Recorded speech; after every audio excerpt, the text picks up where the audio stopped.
Tugasan di semua pilih negeri Melaka lagi. Aduh, itulah aja sini. Kita pun tak pernah pergi. Macam mana ni? Apa bro? Soalan dia bukan pergi Melaka, tapi tentang fahaman yang dalam kepada Melaka.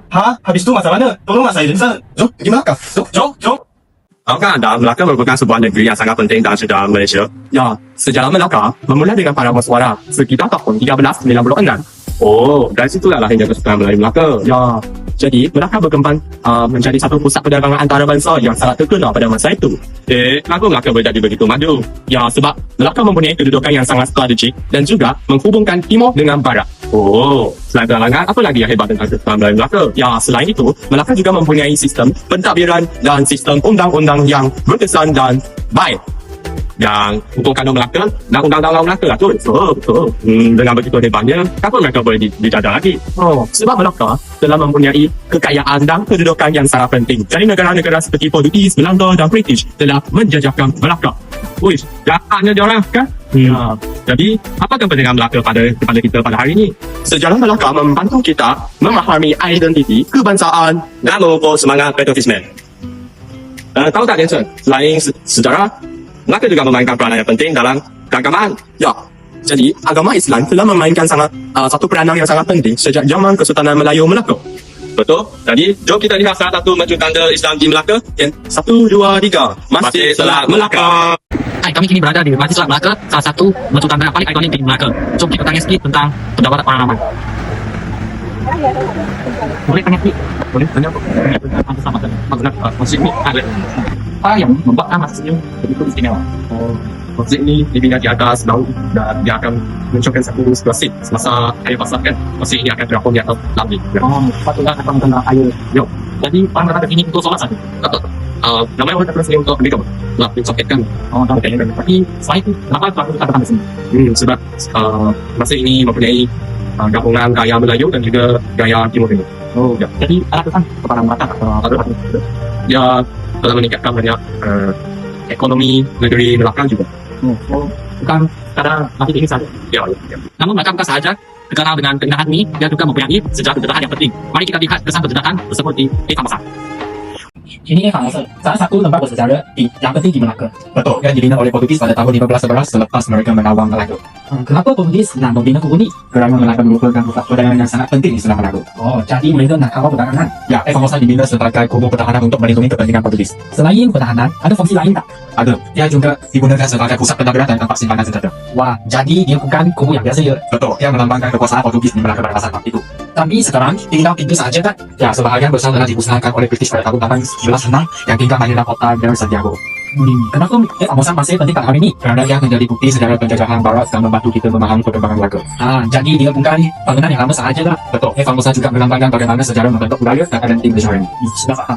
Selain Famasa, ada tak tempat bersejarah lain di Melaka? Bangunan merah ni cantik lah. Di Stonehenge, bangunan di dalam Belanda yang dibina pada zaman dahulu. Stonehenge. Memang nampak asli. Warna merahnya sangat jelas. Dia warna merah sebab dia dibina oleh Ratu Elizabeth dan juga seni bina Belanda yang Memang bangunan ini digunakan untuk apa? Dulu, Belanda guna bangunan ini sebagai pusat pentadbiran dengan tempat kediaman Gubernur Belanda. Lepas tu British ambil alih kak. Betul, lepas penjajahan British terus ambil Stonehenge sebagai pusat pentadbiran juga. Sekarang masih benar lagi kak?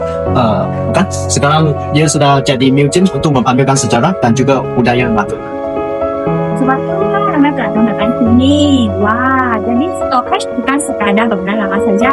Betul, Stonehenge telah mencerminkan sejarah penjajahan dengan keberbagai budaya di Melaka. Stonehenge juga membantu kita memahami perkembangan sejarah dengan identiti negara. Selain bangunan bersejarah, mereka juga terkenal dengan budaya yang unik. Betul. Jom kita orang sekarang tengok budaya Papandunia. Suasana kat sini memang lain sikit. Sekarang kita nampak ni dari Baba Nyonya yang original dekat Melaka. Baba Nyonya tu apa sebenarnya? Baba Nyonya ni kita panggil kat dekat. Ini sebenarnya hasil perkahwinan antara orang Cina dan Melayu. Jadi dia memang campur budaya. Ya, nama budaya Baba Nyonya, Baba juga lelaki dan Nyonya juga perempuan. Jadi dia pakai bahasa apa ni? Bukan orang Cina, bukan orang Melayu. Ni yang unik ni. Orang pakai bahasa bahawa yang mereka bahasa campuran antara bahasa Cina dialek dan bahasa Melayu. Oh, lepas tu lah dia orang punya bunyi macam unik sangat. Pakaian dia orang tu cantik kan? Ya, yang antara special untuk gaya Nyonya ni adalah pakaian kebaya Nyonya. Diperbuat daripada kain batik yang halus dan juga kasut mantik yang cantik warna-warni. Special sekali. Makanan dia orang macam mana ni? Ya, makanan dia orang pun terselap dengan lidah mereka iaitu campuran antara orang Cina dan orang Melayu. Contoh macam laksa, ayam kuah telur.